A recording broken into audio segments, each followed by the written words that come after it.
Hey,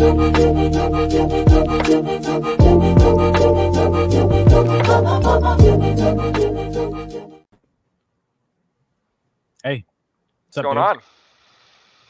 Love Hey, the new intro. You like what? Love the new intro. Thank It's, you. so that's Timbo's music, Timbo Slice. So that's his music. He's letting us play it, and then the hammer. We just use the hammer for Forge. It kind of works. So, Timbo's a man of many talents, huh? dude, the guys, yeah, he's a ball player. He's a gamer. He's a builder. The guy does a lot of things. It's fun. Mhm. So, Pretty respectable, yeah. I enjoy watching him do his thing.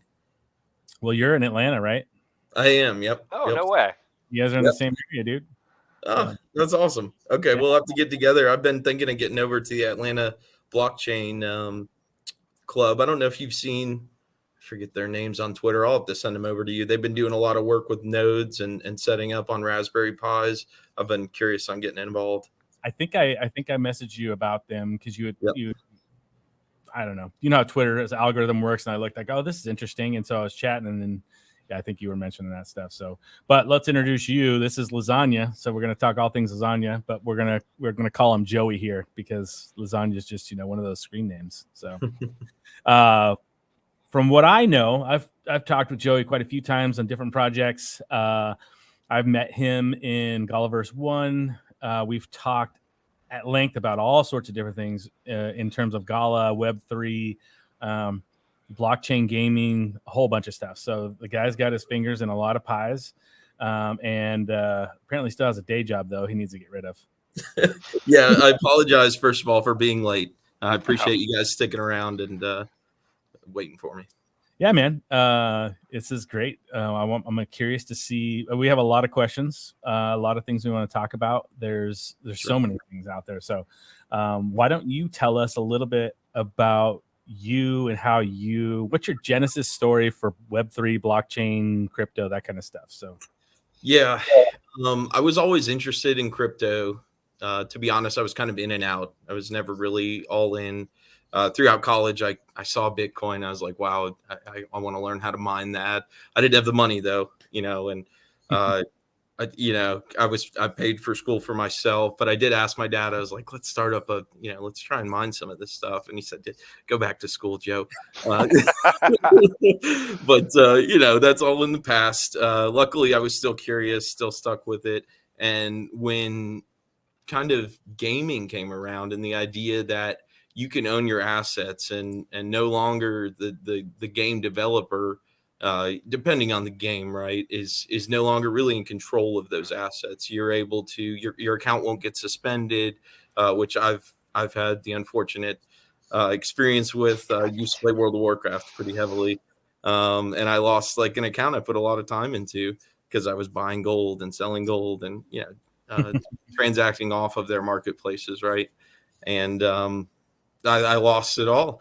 And that's pretty much when I stopped playing World of Warcraft. And when I heard that it was kind of changing, I understood Web3 and the ownership and no one else being in control when you have your own wallets. I mean, all of that is very attractive.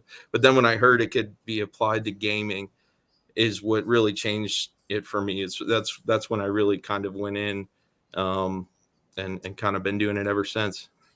that's cool, man. Yeah, I think you're not alone with Web3 gaming and the amount of onboarding that's going to bring people to crypto, because it's so natural to understand that transition of ownership, right? That's a big thing. It's a big thing. So yeah. Well, let me ask you this. Well, I'll get my big question. I'll get to the very end. It's a huge question. Sure. But VoxView, I want to start there because that's kind of one of the first things I know you were kind of working with. Is that your project or something you're working on with other people? Like, it's great. I like what you guys do. Lots of updates. I'm sad that I'm only number 5 on the list, and I was figuring out how much I had to spend today to be able to get myself up to number 1. And so I don't know. We'll see what happens. It's quite a climb. But yeah, the whole idea for VoxView is in the Gala ecosystem. Obviously, the games are most important right now. That nothing really will come until the games and the successful loops and what have you come for the gamers. So I knew a lot of these things weren't going to happen. So today for Vox, we've got what you call Vox Odyssey, which is a way for people to utilize their Vox as they're waiting for VoxVerse. And each of the Vox independently have different levels and stats, things that might make them attractive to people if they knew what they were. And today, that's all in a database. It's not on chain. So basically, from the beginning, I thought it would be really cool to be able to show all those things. It's a needed tool that no one's really doing. And I luckily I connected with another guy. His name's Evil Candy Bar. He's developed a lot of other really cool. He's a young guy out of Europe. We connected. I sent him a box and I said, "Hey man, I love what you did for. I don't know if you know of imposters in the super system. Yeah, he built Imposter Syndrome, which is a website just like VoxView, where you go in and you can see what's been claimed for the certain NFTs. You can see what's on the marketplace and the best deals and different things like that. So I thought, this looks great. Let's do something for the Gala ecosystem. I'd love to start building because VoxView, in my opinion, or for what they have said, is going to be kind of VoxVerse, excuse me, is going to be kind of the heart of Gala. You'll be going in and out of games through the VoxVerse. They'll start to hold a lot of different events there. So it's slowly but surely, once we get there and it's developed, will be a very important piece of Gala. And I wanted to help develop towards that, and kind of get, do what I could there. Well, it's cool. I like, you have the store viewer, you got the wallet viewer, the arcade. Who built the arcade out? That's Evil Candy Bar. He's cutting his teeth on all this stuff, learning. We're going to hopefully put some stuff in the VoxVerse as well when that's live. Yeah. But he's pretty impressive for how young and inexperienced. From what he said, he's learned all this from himself in the past year or two. So it's pretty impressive what he's done, and it's exciting to support someone like that. Oh yeah, dude, that's great. I think bringing those people along that have the passion and they work hard to get the stuff out there. That's what we need to do, and I think that's why you and I've talked so much, because we're kind of doing the same thing. We're finding things, helping build or building ourselves, and bringing people that are passionate about it along to just create a space where we can all work on it together. Like I know you host some nodes too. We do. That Genesis story is very similar to yours. The good old Doc used to host my nodes as well. So I got a taste of that tool that he put together, and I said, this is another thing people need. And right now we kind of do a white glove service. We don't have it to where it's automated, similar to how exactly you do it.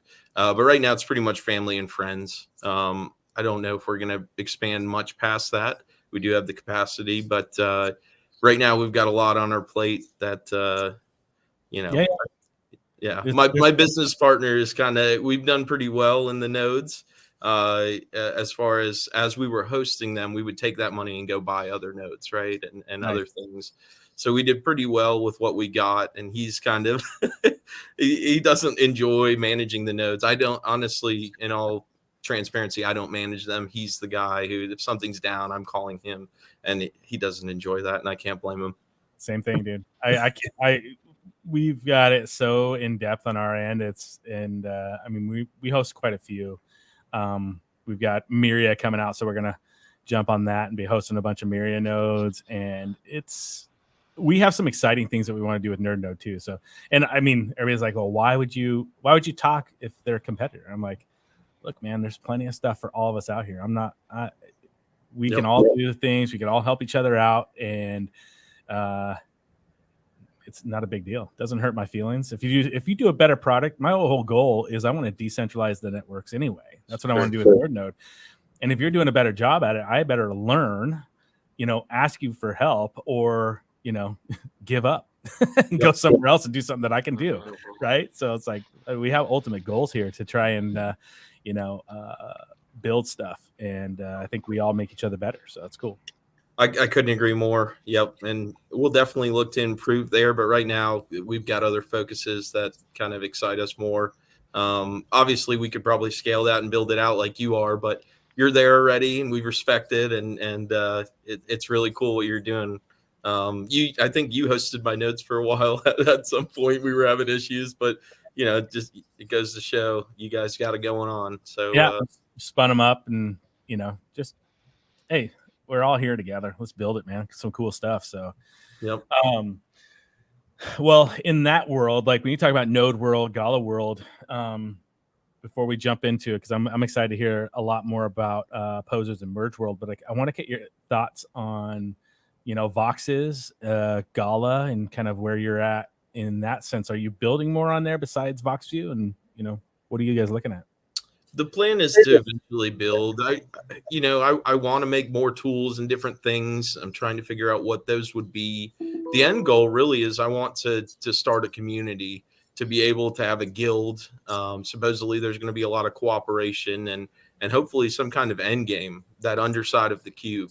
It's really the gaming that kind of drives me. So I'm hoping to get a good community together, be able to throw different events and give back, but also progress towards whatever the end game is.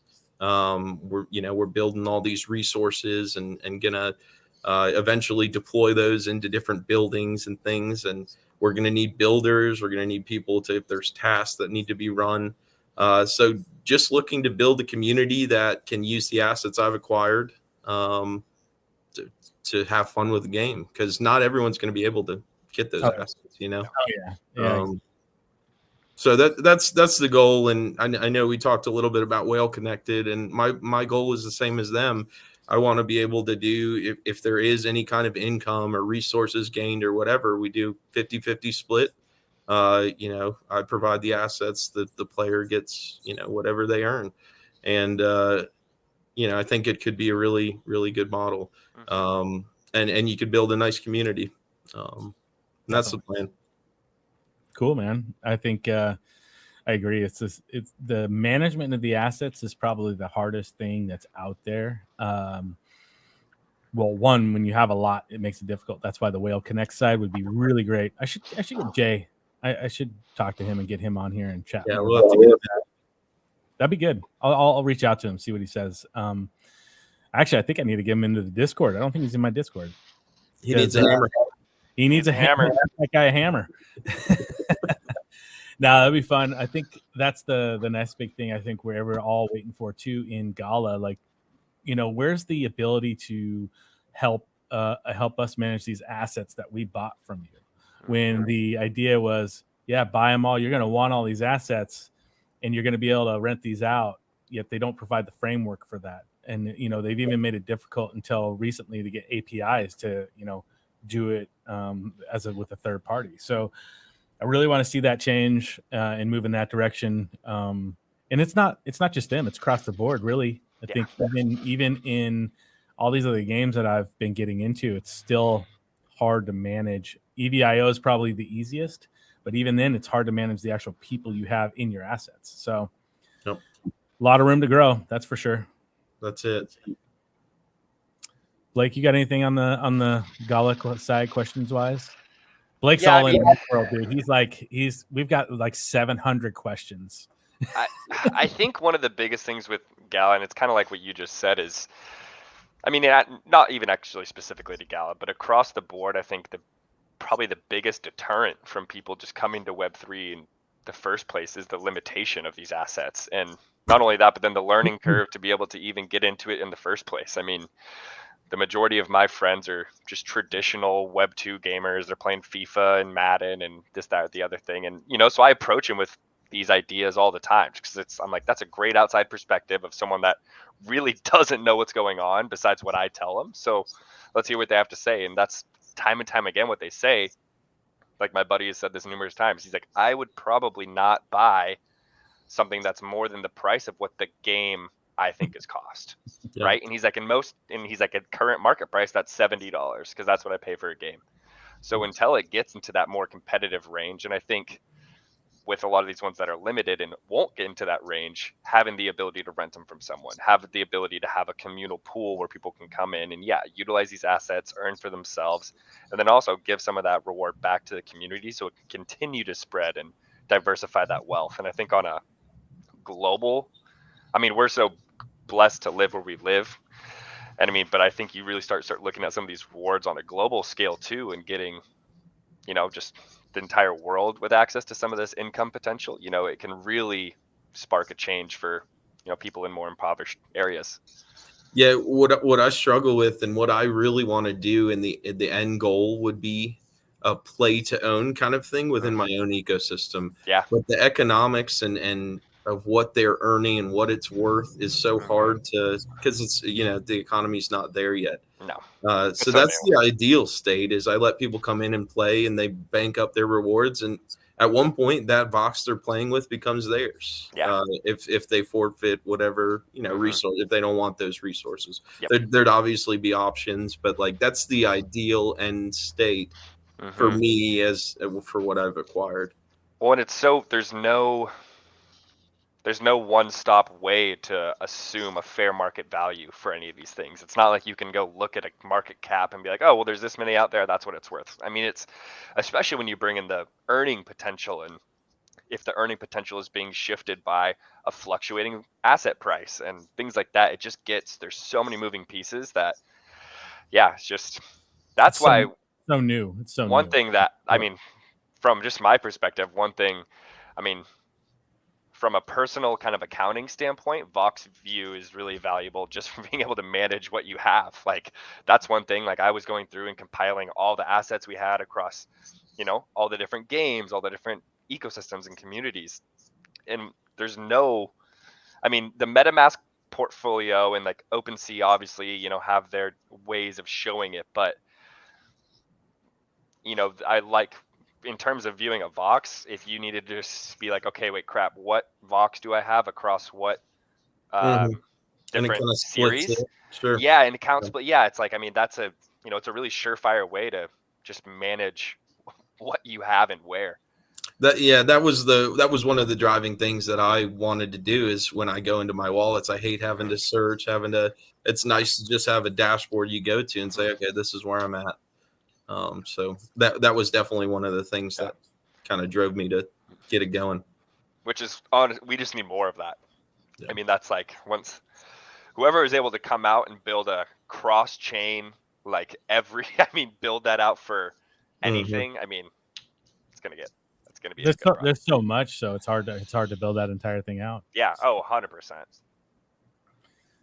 Well, man, I want to know about posers.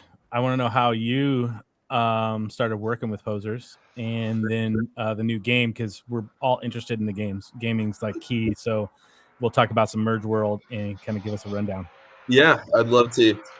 So posers, I actually got involved with them in their community right after they minted. It was, I think, a couple days after the proof of stake merge. So their claim to fame, they were the first PFP minted on proof of stake. So, that was really interesting to me, of the historic value and being one of the first, being able to time it. But not only that, after a couple months, they released a swap tool. They've got their own swap pool where you can go, and if you like a poser that's in their pool better than yours, you can put yours in the pool and take that one out. They also put out a customizer, which actually has a lot more interest now that we're learning about the game, because each stat of the poser will actually give you a different buff in the game. So now you can look at that customizer as kind of like a loadout customizer almost, depending on. That's really cool. Right. So that was a revelation I just had in the past couple of weeks that that also in that customizer tool, we do holiday traits that won't come back. So there's already been about 10 or 20 of those. And there's only a couple of them that people really customize. So those will be kind of pretty valuable from what we've been told. So that's another interesting thing. I'm kind of kicking myself for not really customizing any of my posers, but that's so anyways. So long story short, they've done a lot of really cool stuff. Oh, last thing, they've created a private swap tool.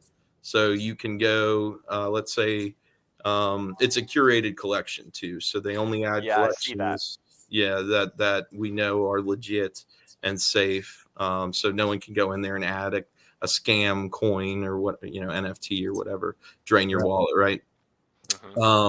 So actually, I'm trying to get Miranda's added in there, and a couple other of the Gala games that I'm into, Vox as well, where you could trade in between collections. So let's say I want to trade an exemplar for a couple Vox or a poser for, some land in the merge world. That'll all be possible through the tool. It's just you have to approve the collection, and then it's an Ethereum gas fee, and you can swap. You send the request to whoever's wallet you want to trade with, and then they just go in and accept. It'll show, there's a little queue on the side that shows it, of all your offers, if you will. It's definitely a feature, man.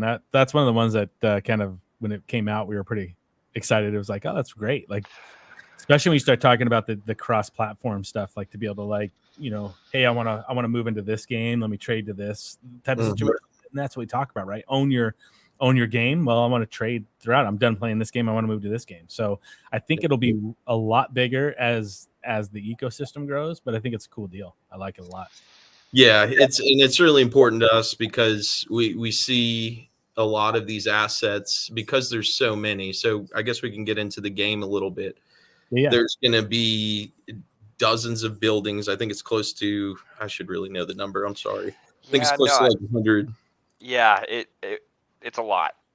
Yeah. So, and these buildings will be required to craft, what you need. And the overall game, or the overall goal of the game, is to craft the end products. So there'll be, I think, 10 end products, and there'll be multiple stages to get there, right?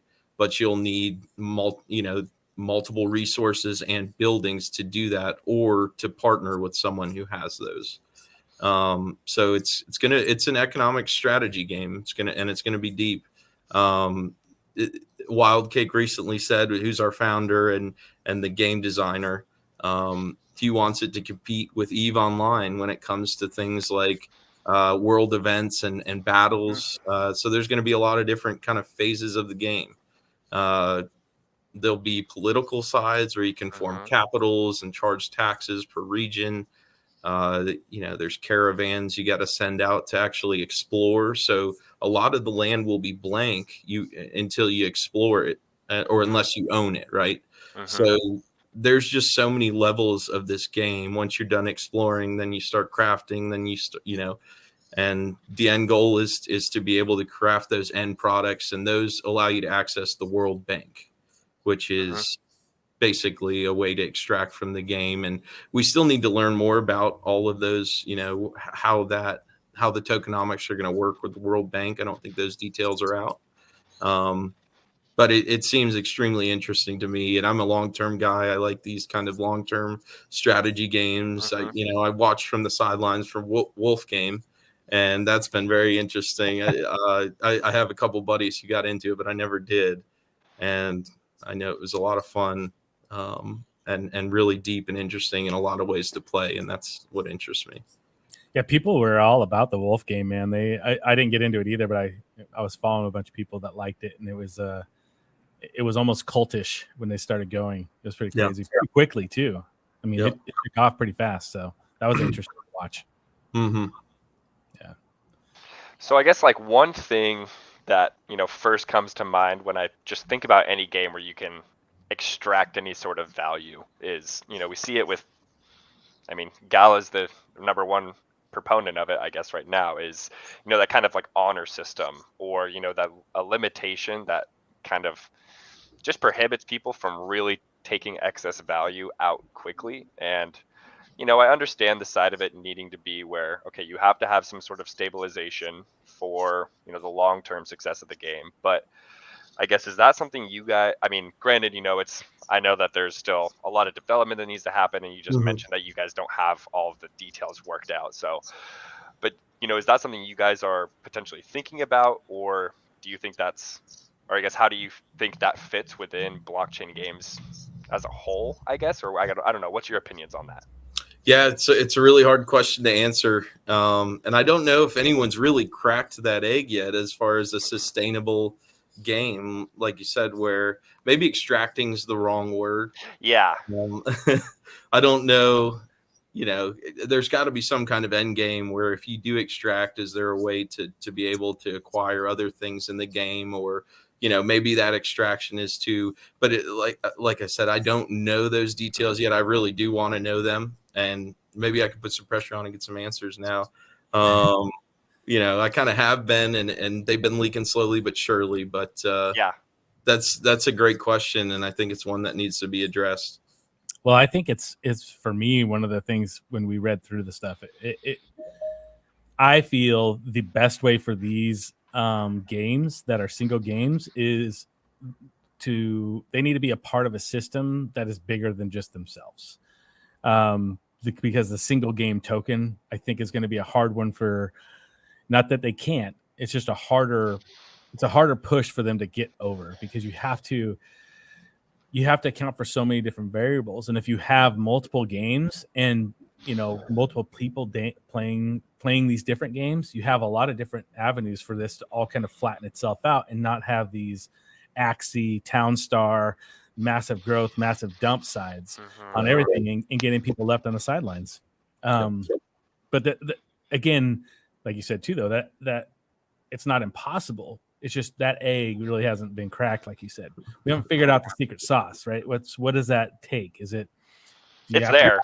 Do you have to have millions of players to be able to like have that before you integrate that? So there's enough, flex across the game, or what does that make? So it's interesting to watch. For sure. And I know that is part of our plan. The initial game will be on desktop, but we're already planning for mobile. That's so one of my That's one of my favorite things, I think, when I was going through the documentation, was the fact that the free-to-play game on mobile, one, is free to play, so it allows people to get that sort of at least kind of visceral experience of, okay, what is it like before I go ahead and invest, whether it's just more time or money in some cases, to become a part of this game long term. And I think it's like almost a separate gameplay experience, kind of from the limited information that's available on it right now. I mean, I think that's a really unique way to go about it, kind of having the ability to where, even if you are an asset owner, like there is a kind of a mobile application thing where, yeah, you can't do all of the things that you could do on your full computer, but like there's still parts of the games you can do on the go, and you can do caravans and things like that.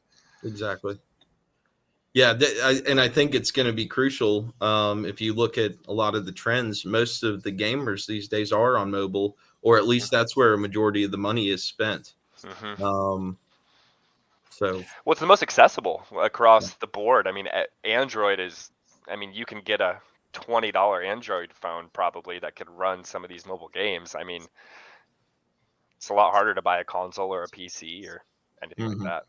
Yeah, I think the last statistics is like 50% of games, or 50% of gamers. Money, gamers themselves are mobile gamers, right? And you have to take consideration, because I'm mostly a PC player, but I'll play mobile as well, on those 5-minute breaks. Same way. Yeah, I'm a captive Marvel Strike Force player. And, nice. I don't know if y'all know that game, but they get away with murder with some of the events they run. They don't even work. I mean, but it's somehow they're still cranking out millions of dollars a month. The leaderboards are bugged. There's people hacking. It just goes on and on. But the game, they just sold themselves to the studio to like some kind of conglomerate out of Dubai for, I think, $4 billion or something. I mean, it's insane. Wow. Yeah. I think it was. Let me That's nuts. Well, I think that when I look at mobile too, I was a big Supercell guy when I was playing mobile, like their games. I stopped playing them because they were so stupid addicting, and I waste time. Like, I just hated wasting these time. So but recently, when Gala dropped their mobile stuff, I started playing Dragon Strike. It doesn't capture me like the other games did. It's too like just go in and do some stuff. Where you play like Brawl Stars, I'd be in there and I'd want to play longer, and that's why I like Spider Tanks. Like Spider Tanks to me has that, if they get that on the Mobile. Oh man. It has that same feel, and people will play for a long time. They're gonna spend money on it. Shit, my son still spends money on that, and he doesn't even play that game that often.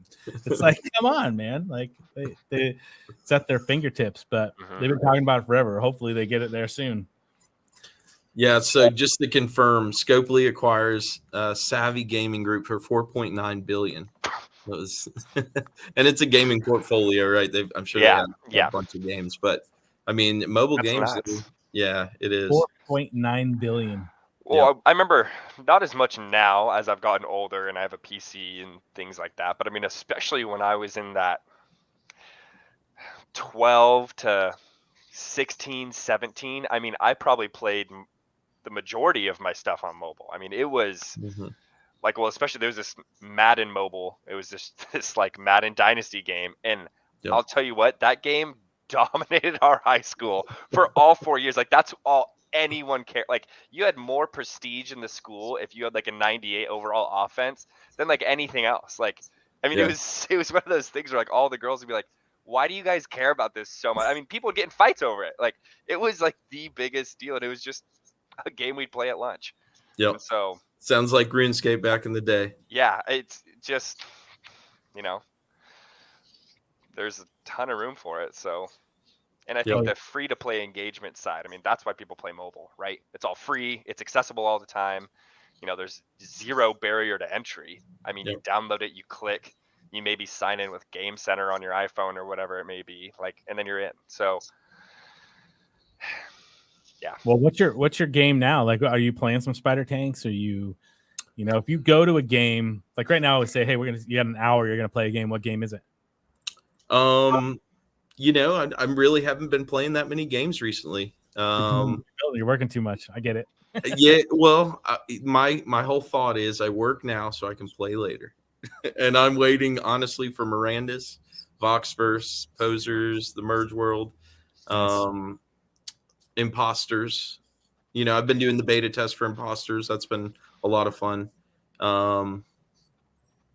So you don't have a Web 2 game that you're just like, oh, I got to play it, everyone. I got to get in there and just play my 20 minutes, my half hour. I got to get my games in because you like it. No, I'm a masochist when it comes to Web 2 games. So like Dark Souls, or I need like a week to play them, and I just don't have a week. So Elden Rings. I fell so far behind in school when Elden Ring came out because it came out like right after spring break, and I'm sitting there. It's my last term of school, and I'm like,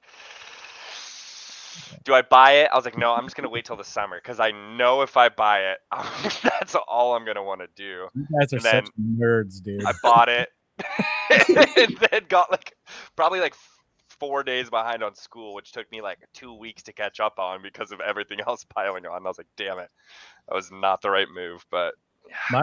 My roommate got kicked out of school because of World of Warcraft. Like he was playing it so much, when he came in, he's like, after the first whatever semester he comes, he's like, he's like, I better get my grades up, I'm gonna get kicked out. I come back from class, he's just playing nonstop, and I'm like, bro, you gotta get. Nope, he failed his classes and he was gone. I came close to that. Luckily I got snapped out of it by my father. Yeah after you asked him to mine some Bitcoin. That's right. Yeah. That's funny. That's great. What isn't Gala coming out with the roguelike kind of Dark Souls ish? Superior. There's another one that they've only dropped like once or twice, and they don't talk a lot about it. It's not Forever Winter. There's another one. I don't know. Can see. What am I missing? They never really talk about it. I gotta dig into it. That's the other one. They haven't sold any NFTs for it either. It's not a real game then. If it is, it's not a real game. Because how are they going to develop stuff? I mean, shit, they got to fund it somehow. Yeah. Well, I'll figure that out and send it to you. It's not on the website either.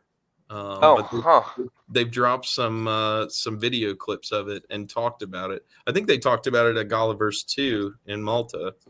I got to go back through my stuff, but I thought y'all might know. Sorry. No, now I want to. I need to figure it out. Yeah, That's right up my alley. Oh, and Last Expedition would be the other one. I'm pretty excited for that. Yeah, Blake did some play tests for me. I was too busy to do the play test, but that seems more in my wheelhouse of type of game that I play. Like right now, if I play, I'll play Apex, so I'll get in and play for 30 minutes, 20 minutes, an hour, whatever. So that's my type of game. I think the thing I like about Last Expedition is it kind of reminded me of like Destiny kind of right off the bat in terms of like the PvPvE, like the collaboration abilities, and like you can basically kind of invite people to like your fire squad or whatever they're calling it in Last Expedition, and compete against, I don't know, and then the crafting elements of it was really cool too. I think that one has some serious room. I For sure. Like, yeah, that's another one that I was playing, and I was like, yeah, this is definitely more my speed of the type of game I'd spend. If I'm going to spend money on something, it'd probably be one of that. Or I like Superior a lot. It's funny how the extraction games are coming really strong now. I mean, you've got Dr. Disrespect's game, you've got Shrapnel, Last Expedition in the Web3 space for the extraction side. Like, all of a sudden it's like, bam, hey, we're doing an extraction game. Like, let's have this happen. So, because in reality, to me, it seems like a pretty good I mean, it's a interesting way to allow people to extract things from the game without it being like you have some sort of honor system or something, extracting tokens or something. Let people find the skins and the stuff that they want to trade anyways, and making that a part of the game challenge rather than just earning it from playing. Actually, incentivizes skill and stuff like that. Granted, I do think I think it was Moist Critical said something about it. He was like, when you talk about people cheat in games where there aren't earnings just because they want to cheat. So when you start having the ability to extract with items that are potentially worth thousands of dollars, I think the ability to integrate anti-cheating software onto blockchain is going to be a big step. Like, because that, I mean, as soon as someone cracks the code on how to do it, I mean, your game's broken for a time being. Yeah. And depending on how immutable the contracts are, I don't know. It could be a whole mess. It's likely irreversible. People, you're going to lose a lot of players. Yeah. For sure. You were going to say something when we were talking about the extractions. I saw you getting ready. Yeah, it just reminds me of Dark Souls, just the high risk, high reward. Like, those are my kind of games where you got to make it back to the Soulfire. And when real world, like the fact that you could potentially sell it for 10 grand, right? And you lose that, like, I mean, that'll bring me back. I want to go for it again. It'll be fun, man. I'm excited for those. It's I like the way the Dr. Dead Drop is doing theirs with the community and the building of it. That's pretty cool. I like that process. So yeah, I don't know, man. A lot of fun things coming about. So yeah. Just to let everyone know, there is a pre-mint link for the Merge World. I think it's open for another couple hours. I think it closes maybe at 5. Wow. For the Merge World, you can get some discounted land. I think it's for like 3 land at about 25% off.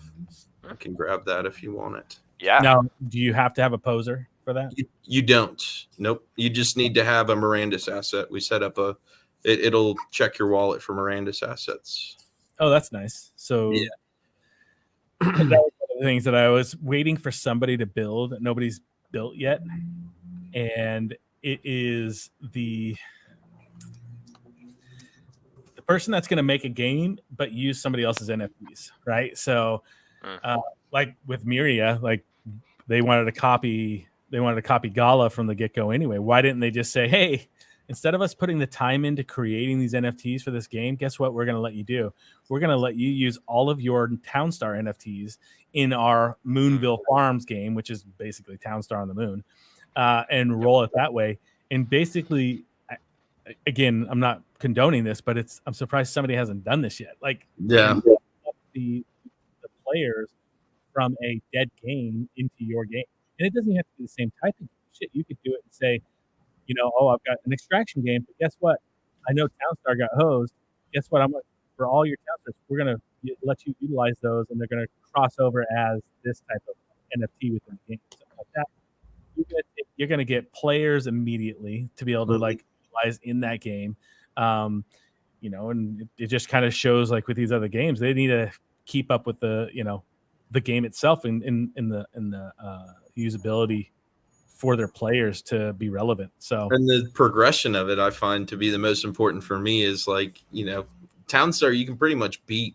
And then it's like, you know, I guess you want the leaderboard and all that. I don't know. I'm pretty competitive, but I don't have 24 hours to play Town Star. So it's like, it's not realistic for an actual like skill player. Right. yeah. And that's what I'm looking for. Definitely. I think that's one of those things where it's just a progression of the whole ecosystem, I think, that we see. So as it rolls, as we move forward, we'll see a lot of different things kind of come about. So that'll be interesting. We should post the pre-mint in the Discord. Did you? Nice. Perfect. Just to give a little background on the mint info. You can hop in our Discord. We'll post all the links there, but the link is themerge.world. And that's our Merge World website. It's in a day, 3 hours and 45 minutes. So that's I posted that one in our Discord as well, so everyone should have access to it. 7 p.m. Eastern, if anyone's Eastern. But basically how it'll go is the first 500 land mints are actually going to be the closest to the center of the map. Yep. So once those first 500 go, it'll start to populate around the outskirts. You can buy in bundles. So if you buy 5 or 10, those will all be kind of grouped together so you can manage them better. But you can only buy in batches of 10. So you won't be able to buy, 100 of the first 500, right? Got it. So the pre-mint link will get you a mint for 0.023 for the land. You do need land to play in the incentivized beta, but you don't need land or poser for, our mobile game. But that's obviously down the road once we get the beta out and tested. If we can somehow sell 5,000 lands, which possibly we can, it'll be interesting. After that, it's a much better possible chance for the rare biomes, which will have some of the rarer resources. You can still get them in the earlier mints, it's just not as likely. But it's an intraside kind of gamified mint, if you will. So one quick question I had that I just kind of thought of as you were talking was, so if you're not a landowner, but you are a poser's owner, will you be able to get full access to the game on the non-free-to-play side? Or is that more primarily for the landowner? You're going to need land to play in the first part. But the good news is if you own 5 posers, you get a free land. You just have to go and claim it during the mints. So if you have 10, you'll get 2. But also if you hold a single poser, you get also a whitelist for 0.023. You don't have to do the pre-mint. That'll be added on. But that's how we did it. In order to play, you do need a land. Yeah, no, makes sense. Yeah. Just for the beta, right? Correct. That's right. Yeah. Cool. Because that's a lot of the mechanics we're trying to work out is actually around the land and we kind of want players who are incentivized to play in there. So much to work on, man. It's in what I want to see, obviously, as it goes through, is the ability for people to adjust and see what's coming and happening. That's the one nice thing about having it be just a game and not a whole entire company. Like you can see the things that are happening and adjust it, accordingly as you move through the system. I think that's where Gala got kind of, hamstrung on a lot of things. Is they had their hands in so many different pies. When there was an issue going on, they weren't readily available to address it. So, they got a lot going on. It's I don't want to defend him, but I can't imagine being in their position right now. Yeah. Yep. Well, no, we won't go there. How about that? I owe them a lot for kind of getting me really interested in this space and painting the vision. I mean, it's amazing what they, the foresight and a lot what has come after they've, it's really exciting. And I think they've still got plenty of time to kind of write it, but it's been a rough ride. And they have some fun. They have some fun games coming. Like They really do. They got some great games. So I hope they can just follow through with those and bring them to the table. It'd be great. Well, and there's always something to be. I mean, this was kind of my saying with my sister growing up. I was like, I'm really glad I had you as an older sister because I learned all the mistakes not to make because of you. I was like, it's like I watched what you did and I would learn and I'd be like, okay, that pissed off mom. I'm not gonna do that. Like, oh, you got caught doing this.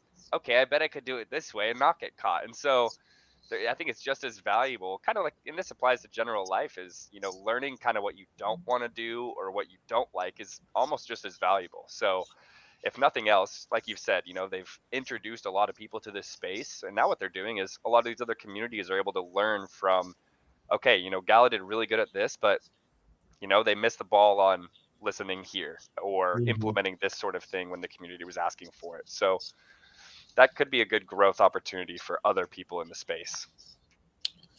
Totally. Couldn't agree more. Go ahead, Nate. Well, let's just say, Blake, you got any kind of, I know you got a lot of questions, but, we're going to come up here close. We should probably kind of wrap it up. If you got something really pressing, I want you to ask it because I've got the big question. Oh, boy. Let me see. There was maybe one I had that... one, and I don't know if you know this, just kind of relating more back to posers themselves. Is it just an internal vetting process between like the core members of the team to where, like, if a project wants to be able to come onto your private swapping tool, I guess kind of what does that process look like and what's in place to make sure that, people are being protected? Sure, absolutely. So right now we're not adding any other collections till we're past our mint date.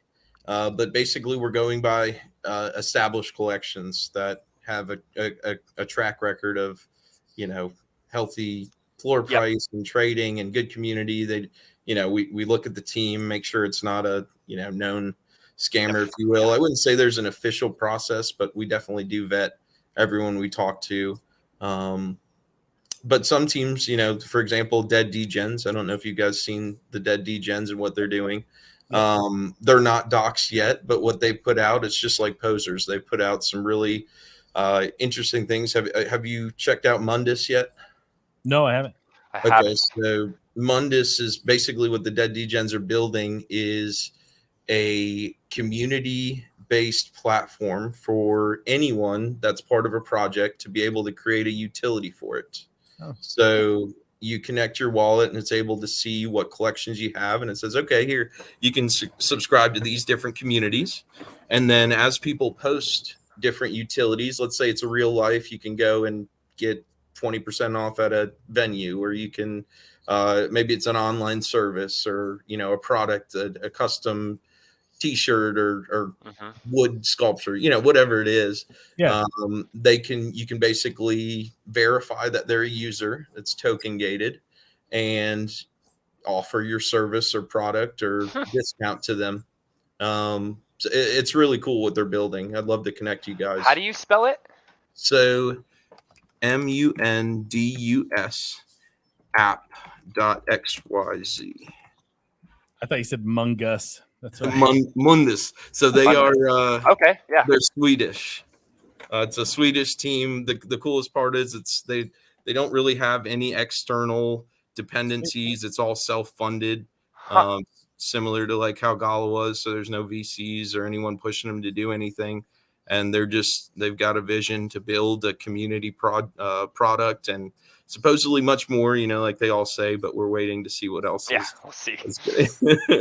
But so far what they've put out is really cool. And it's a tool that the overall goal is that the utilities that are provided to the platform can be used by Dead Degens as well.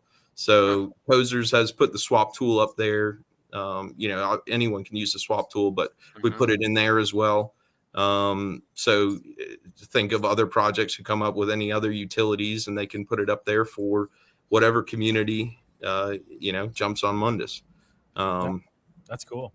Yeah. That looks good. Yeah. It's another cool vision. I'm kind of a pie in the sky kind of guy, thinking of what could be rather than what is. And, I think they're doing the same thing. So I'm excited to be a part of that as well. I love that. That's what makes a builder and a dreamer. That's how we create things. So it's cool. That's really cool. All right, you ready for the big question? I guess so. Let's see. Right. So there's a trend in Web3, and I don't know if you've noticed, but it's the mustache, obviously. So you've got Crypto Stash, you've got Dr. Disrespect, and you got you. Really, I mean, those are the main mustaches when you look at those suckers out there. Like, who's number one? Who's number one in the mustache realm? Crypto Stash is always on point. I mean, his is like ridiculously perfect. Honestly, I'm working from home, so I did not do it up, and I did it quick as soon as I got off my call. If I take some time to shave it up, maybe I can compete, but his is tight. It's love it. Love it. But what was the other guy? God, Lycan Warlord. That's another. Oh yeah, Lycan. Sorry, Lycan, I left you out. That's my bad. But yeah, that thing is huge. He's got the big one. Crypto Stash is tight. And I'm in the middle. Yeah, Lycan's literally. It's like I don't know how he breathes, man. It's just like it's a big one. Yep, it's a big one. Again, see, Web3. It's all about the mustache. So it's coming back. We're bringing it back. Oh hell yeah! I had one a long time ago. Same thing. I was just growing that sucker out. And my wife hated it. So well, my wife says it keeps the girls away. So love it, dude. Well, it was super fun talking to you, man, and catching up. And I'm glad you're in the Discord. Just being a part there, and let's grow together. Have some fun. Yeah, man. Yeah, having fun already, man. I'm excited to be a part of it, and thanks for having me. Sweet, dude. All right, send us out, Blake, and we'll talk to y'all later. Have a good one, everybody.